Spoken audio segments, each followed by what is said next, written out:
in the case of the brand new Norwegian Prima, which is the newest ship in the Norwegian Cruise Line fleet and the first of the all-new Prima class, this isn't just a slightly different style compared to past ships. Instead, it's like no other cruise ship that I, or undoubtedly you, have ever experienced. So what makes it so different? I was recently provided with a tour of the brand new ship, which I explored practically bow to stern. Here is what it's like. The first thing you'll notice as you see this ship in dock is that it looks like no other vessel in Norwegian's fleet. With the new Prima class, the cruise line opted not just to tweak the design of past vessels, but instead it seemingly started from scratch.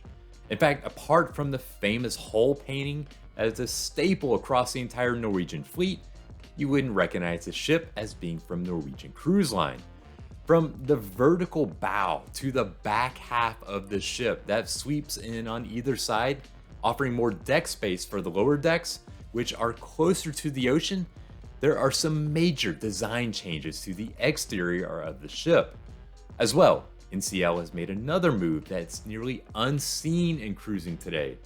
As most cruise lines continue to build ships that are larger and larger, Norwegian Prima and the entire Prima class is actually smaller than previous ships in the fleet. Norwegian Encore, the most recent new ship before Prima, came in at 169,000 gross tons and carried about 4,000 passengers.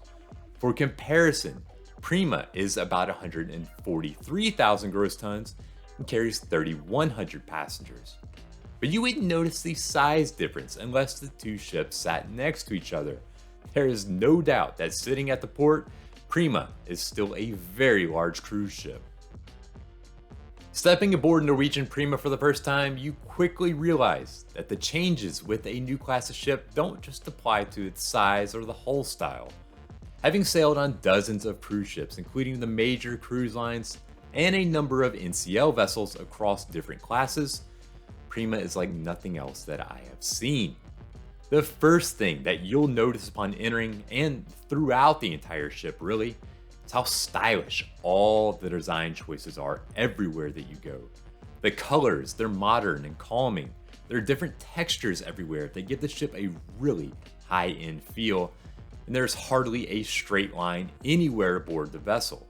It's not a stretch to say that instead of designing a cruise ship, NCL has instead designed a high-end hotel.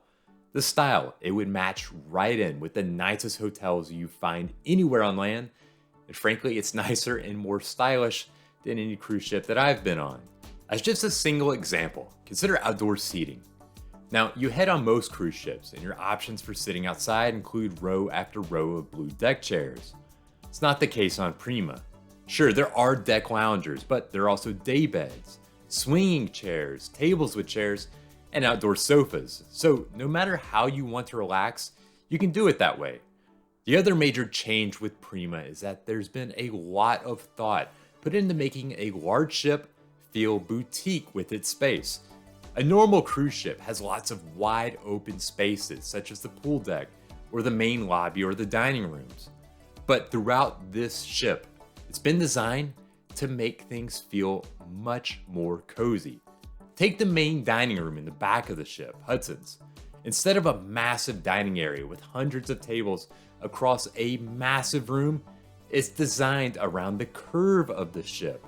The result is that you are still in a large dining space, but you can only see tables in a much smaller area, providing a lot more privacy. The main atrium is still large, but with staircases and flowing decks above that provide a more secluded setting. And perhaps the largest open area of the ship is the casino, but its layout offers a tremendous amount of space between the tables and the machines, instead of feeling like you're there on top of each other. This sort of design is throughout the entire ship.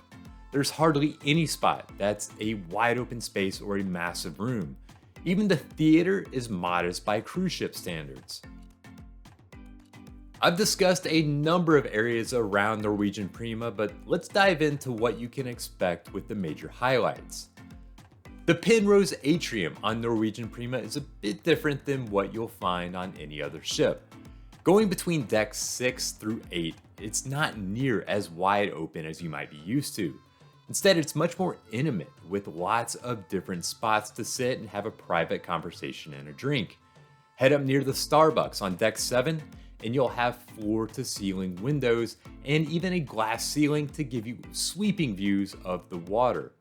In this area, you'll also find things like guest services and the shore excursion desks, shopping, and more. The casino runs along deck 6, and I must say it's the most spaced out casino I've seen on a cruise ship. Games include slots, tables, coin pusher machines. There's also a VIP section for high rollers. NCL places a big emphasis on food, and Prima sees the introduction of a new spot called Indulge Food Hall. This area is a casual eatery with food from roughly a dozen different spots. Includes everything from salads to seafood, barbecue, Indian sweets, and a lot more.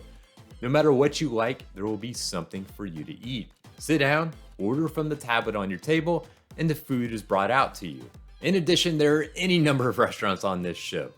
From the main dining rooms to the buffet, which in this case is called the Surfside Cafe, and the local for the included dining to specialty dining like Los Lobos, Food Republic, and Cagney Steakhouse, and Onda by Scarpetta.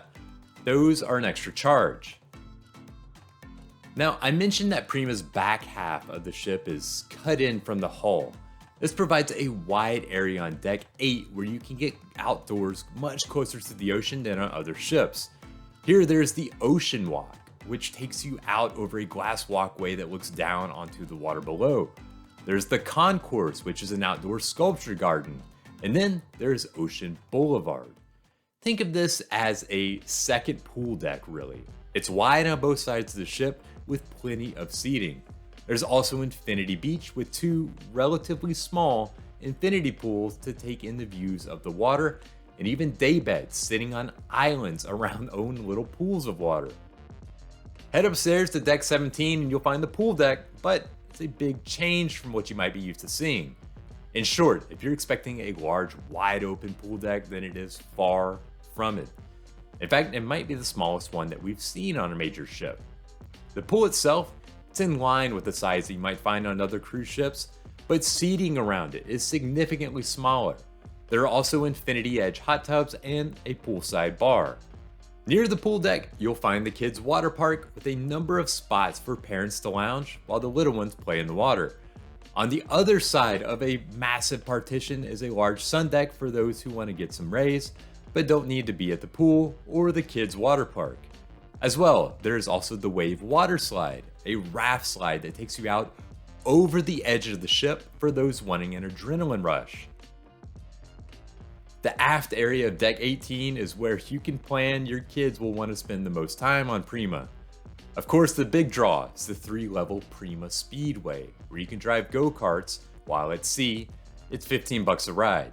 This popular feature makes an appearance after being a hit on other NCL ships. But the entire area around the track is also filled with things to do.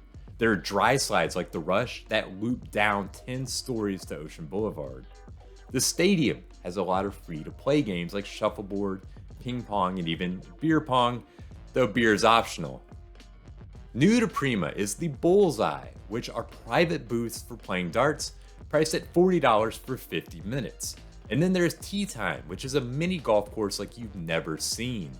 Instead of simple little greens, these holes are much more engaging and you can even win prizes, but it does cost $10 to play. Perhaps the biggest adrenaline rush is known simply as the drop. This slide drops you 10 stories out over the ocean. Good luck trying not to scream. Located on deck 17 forward, Galaxy Pavilion, which has been a fixture on newer NCL ships, is also on Prima. Here are a ton of immersive virtual reality games, an escape room, and even a Topgolf golf simulator. It's $8 per game or $29 for an hour. The escape room is $15. The spa has always been a big deal on NCL ships, and aboard Prima that's no different. Just about any treatment you can imagine is available, but if it were up to me, then a day pass just to relax here would be the biggest draw. The spa features thermal relaxation beds with beautiful window views at the front of the ship, They even have an ice room, sauna, salt room, and a lot more. But the main centerpiece are the multiple immersion pools with 2-story waterfall beside them. In addition, there is the fitness center, which features one of the best views from anywhere on the ship. Norwegian has pushed the Haven, the exclusive area of suites and other amenities on recent ships. Prima actually has the most Haven rooms as a percentage of the entire ship than any other vessel in the fleet. In addition, there are its own private elevators for Haven rooms, its own sun deck, a lounge and a bar, restaurants, and infinity pool at the aft of the ship. If you're wanting the most exclusive experience on board Prima, then the Haven is where you'll want to be. You can really think of it as a resort within a resort. What about your home away from home? Much like the rest of the ship, cabins are done in calming neutral colors with a whole lot of modern style. In fact, I would even describe them as minimalist. One feature that I did like of the cabin that I toured, instead of the typical round shower enclosure, the walk-in shower is a rectangle with a glass door. It seems to offer much more space than the typical in-cabin shower that you see on most ships. While NCL has pushed toward offering more luxury than other major cruise lines, it's obvious that Norwegian Prima is pushing even more in that direction. As I said at the beginning of this video, this isn't so much a cruise ship as a high-end hotel. For adults that are wanting to take a luxury cruise, this is your ship. It's stylish, elegant, and dare I even say sexy? Design is at the top of the charts on board, and the entire ship feels boutique. If you're celebrating a honeymoon or an anniversary, or you just want a romantic getaway, then I cannot think of a better ship to sail right now. In fact, I loved the vessel, although admittedly, I was only a visitor on it for a few hours. But there are a couple of things that could be an issue for some people. For one, the design that makes the ship feel so much more intimate and private and cozy, it really extends everywhere, even spots that I think would be better served with larger space. For instance, the pool deck at the top of the ship is pretty small, so instead of that open and airy feeling that you get at the top of the ship, it's still a bit enclosed. And if you have kids under 10 years old, then this isn't the ship for you. Yes, there are kids areas and there are things for them to do. However, Norwegian Prima is definitely designed for adult passengers in my eyes. Now, older kids and teenagers, that is a different story. They should have plenty to do on the ship between the go-karts, the Galaxy Pavilion, the water slides, and the games area at the back of the ship. However, these aren't really designed with smaller kids in mind. If you're a fan of NCL's most recent ships like Encore or Bliss, then you have some sense for the more upscale atmosphere and design that's been put into the ship. Prima takes that to another level. This isn't a ship designed to appeal to people looking to cruise for $50 a day or get some super cheap fare. It's a high-end ship focused much more on luxury. If you're a passenger that wants a high-end experience while also getting the amenities and the activities that are found on a large vessel, then you might have just found the cruise ship for you.